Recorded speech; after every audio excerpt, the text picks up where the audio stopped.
Assalamualaikum warahmatullahi wabarakatuh. Sebelum melanjutkan video, pastikan Anda mengklik tombol subscribe untuk mendapatkan update video terbaru dari kami. Kisah ini terjadi di negara kaya raya Arab Saudi, tepatnya di kota Riyadh, kota metropolitan. Kota Riyadh ternyata menyimpan banyak kisah-kisah yang luar biasa. Menjadi ibu kota negara Arab Saudi, tentu saja beragam orang berkumpul dari berbagai negara untuk mencari nafkah di kota metropolitan itu. Dalam kota itu berkumpul orang-orang yang berasal dari berbagai negara, seperti Palestina, Syria, Pakistan, India, Sri Lanka, Mesir, Sudan, Afrika, Indonesia, dan masih banyak lagi. Namanya Ammar Mustafa. Dia adalah salah satu muslim berkulit hitam yang juga bekerja di salah satu hotel di kota Riyadh. Beberapa bulan belakangan ini, dia tak nampak bersama para teman seperjuangannya dalam mencari nafkah. Biasanya ia bekerja bersama pekerja lain menggarap proyek bangunan, di tengah teriknya matahari kota Riyadh. Hari itu Ammar tidak terlihat. Karena penasaran, salah satu rekannya bertanya kepada Iqbal, teman Ammar, yang berasal dari India. Aku sudah tidak melihatnya di sini lagi, beberapa minggu ini dia tak terlihat di musola biasanya, jawab Iqbal. Selepas itu tanpa diduga Iqbal bercerita panjang lebar tentang Ammar. Tentang apa yang telah terjadi pada Ammar sebenarnya. Berikut kisahnya. Ternyata, Ammar datang ke kota Riyadh 5 tahun lalu. Ia datang ke negeri ini dengan tangan kosong, dan nekat pergi meninggalkan keluarganya di Sudan untuk mencari kehidupan di kota ini. Negara Saudi Arabia memang memberikan free visa untuk negara-negara Arab lainnya, termasuk Sudan. Maka Ammar pun bisa bebas mencari kerja di sini asal punya paspor dan tiket. Sayang, kehidupan memang tidak selamanya bersahabat. Doa Ammar untuk mendapat kehidupan yang lebih baik demi keluarganya, ternyata saat itu belum terkabul juga. Dia bekerja berpindah-pindah dengan gaji yang sangat kecil. Uang gajinya tidak sanggup untuk membayar kontrakan, hingga ia tinggal bersama teman-temannya untuk berbagi biaya kontrakan. Meski demikian, Ammar tetap gigih mencari pekerjaan. Ia tetap mencari kesempatan agar bisa mengirim uang untuk keluarganya di Sudan. Bulan pertama berlangsung kering. Bulan kedua semakin berat. Bulan ketiga hingga tahun-tahun berikutnya kepedihan Ammar tidak kunjung berakhir. Waktu bergeser lamban dan terasa berat. Sudah 5 tahun, Ammar hidup berpindah-pindah di kota ini. Ia bekerja dengan gigih di bawah tekanan panas matahari dan suasana kota yang garang ini. Akan tetapi, Ammar tetap bertahan dalam kesabaran menunggu suatu hari nasibnya akan berubah. Kota metropolitan akan lebih parah dari hutan rimba, jika kita tidak tahu caranya untuk mendapatkan uang. Di hutan bahkan mungkin dirasa akan lebih baik. Di hutan, kita masih bisa menemukan buah-buahan. Sedangkan di kota besar adalah belantara penderitaan yang akan menjerat siapa saja yang tidak mampu bersaing. Riyadh adalah ibu kota Saudi Arabia, hanya berjarak 7 jam dari Dubai. Dan 10 jam jarak tempuh dengan bis menuju Makkah. Di hampir keseluruhan kota ini tidak ada pepohonan untuk berlindung saat panas. Di sini hanya terlihat kurma-kurma yang berbuah 1 kali dalam setahun. Ammar seperti terjerat di belantara kota ini. Pulang ke Sudan bukan pilihan terbaik. Ia sudah berusaha melangkah. Akan tetapi, ia harus membawa perubahan untuk kehidupan keluarganya di sana. Itu sudah menjadi tekadnya. Ammar tetap tabah dan tidak berlepas diri dari keluarganya. Ia tetap mengirimi mereka uang meski sangat sedikit. Meski harus ditukar dengan lapar dan hausnya di negara perantauannya ini. Seringkali ia melewatkan harinya dengan puasa menahan dahaga dan lapar sambil terus melangkah. Berikhtiar mencari suap demi suap nasi untuk keluarganya di Sudan sudah ia lakukan. Tapi Ammar bagaimanapun juga manusia. Di tahun kelima, ini ia tidak tahan lagi menahan malu dengan teman-temannya yang ia kenal. Sudah 5 tahun ia berpindah-pindah kerja dan numpang di teman-temannya. Tapi kehidupannya tidak kunjung berubah juga. Ia memutuskan untuk pulang ke Sudan. Tekadnya telah bulat untuk kembali berkumpul dengan keluarganya di Sudan. Tabungannya pun sudah habis. Yang ada hanya sebatas untuk bertahan hidup. Bahkan, untuk makan pun dia kesusahan. Saat itu ia tidak memiliki uang, meski sebatas untuk tiket pulang. Ia terpaksa menceritakan keinginannya untuk pulang kepada teman-teman terdekatnya.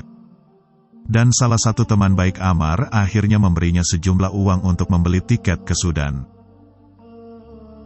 Hari itu juga, Ammar berpamitan pada teman-temannya. Ia pergi ke sebuah agen perjalanan di Olaya, Riyadh, untuk membeli tiket.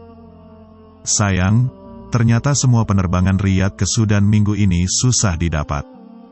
Karena sedang terjadi konflik di Libya, negara tetangganya. Saat itu tiket hanya tersedia untuk kelas eksekutif saja, yang tentu harganya juga sangat mahal. Akhirnya, ia harus terpaksa menunggu untuk membeli tiket penerbangan minggu berikutnya. Akhirnya tiket sudah di tangan Ammar, dan jadwal terbang masih minggu depan. Kali ini Ammar sedikit kebingungan dengan nasibnya. Tadi pagi ia tidak sarapan, hingga siang pun belum ada celah untuk makan siang. Tapi baginya ini bukan hal pertama, ia hampir terbiasa dengan keadaan itu. Azan zuhur bergema. Toko-toko, supermarket, bank, dan kantor pemerintahan serentak menutup pintu dan menguncinya. Security kota berjaga-jaga di luar kantor menunggu hingga waktu sholat berjamaah selesai. Ammar tergesa menuju sebuah masjid di pusat kota Riyadh. Ia mengikatkan tasnya yang kosong di pinggangnya. Kemudian ia mengambil wudhu membasahi wajahnya yang hitam legam, dan mengusap rambutnya yang keriting dengan air. Lalu ia masuk ke dalam masjid, dan sholat 2 rakaat untuk menghormati masjid. Ia duduk menunggu sampai iqomah, waktu memulai sholat berjamaah. Hanya di saat sholat itulah dia merasakan kesejukan. Ia merasakan terlepas dari beban dunia yang menghimpitnya. Hingga hatinya berada dalam ketenangan di tiap menit yang ia lalui. Akhirnya sholat telah selesai. Ammar masih bingung kemana harus melangkah. Sedangkan penerbangan masih seminggu lagi. Dilihatnya beberapa mushaf Al-Quran yang tersimpan rapi di pilar-pilar masjid yang kokoh itu. Kemudian ia mengambil salah satunya. Bibirnya mulai bergetar membaca ta'awuz dan terus membaca Al-Quran hingga azan asar tiba menyapanya. Selepas maghrib ia masih di sana. Akhirnya Ammar memutuskan untuk tinggal di sana, hingga jadwal penerbangan ke Sudan tiba. Ammar memang telah terbiasa bangun awal di setiap harinya. Seperti pagi itu, ia adalah orang pertama yang terbangun di sudut kota. Ia selalu mengumandangkan suara indahnya memanggil jiwa-jiwa untuk sholat. Membangunkan seisi kota saat fajar menyingsing. Azannya memang khas, hingga bukan sebuah kebetulan, jika pangeran, putra Raja Saudi di kota itu, terpanggil untuk salat subuh berjamaah di sana. Dengan senang hati, Ammar mengumandangkan azan di setiap pagi dalam sisa waktu terakhirnya di kota Riyadh. Di tiket tertulis jadwal penerbangan ke Sudan jam 5:30 pagi. Artinya ia harus sudah ada di bandara jam 3 pagi atau 2 jam sebelumnya. Ammar lantas bangun lebih awal dan pamit kepada pengelola masjid. Ammar kemudian mencari bis yang menuju Bandara King Abdul Aziz Riyadh, yang hanya berjarak kurang dari 30 menit dari pusat kota. Ammar sudah duduk di ruang tunggu bandara, tampaknya penerbangan sedikit tertunda. Ammar melamun dan kecemasan mulai menghantui dirinya. Ia harus pulang tanpa uang sedikit pun. Padahal selama 5 tahun ia terus bekerja dengan keras. Namun ia memahami, inilah kehidupan. Dan dunia hanyalah persinggahan sementara. Ia tidak pernah ingin mencemari kedekatannya dengan penguasa alam semesta dengan mengeluh. Ia tetap berjalan walau terlatih memenuhi kewajiban sebagai hamba Allah, dan sebagai imam dalam keluarganya. Setelah menunggu lumayan lama, tiba-tiba dari speaker bandara terdengar suara memanggil namanya. Belum hilang rasa terkejutnya, tiba-tiba datang sekelompok orang berbadan tegap menghampirinya. Mereka membawa Ammar ke mobil tanpa basa-basi.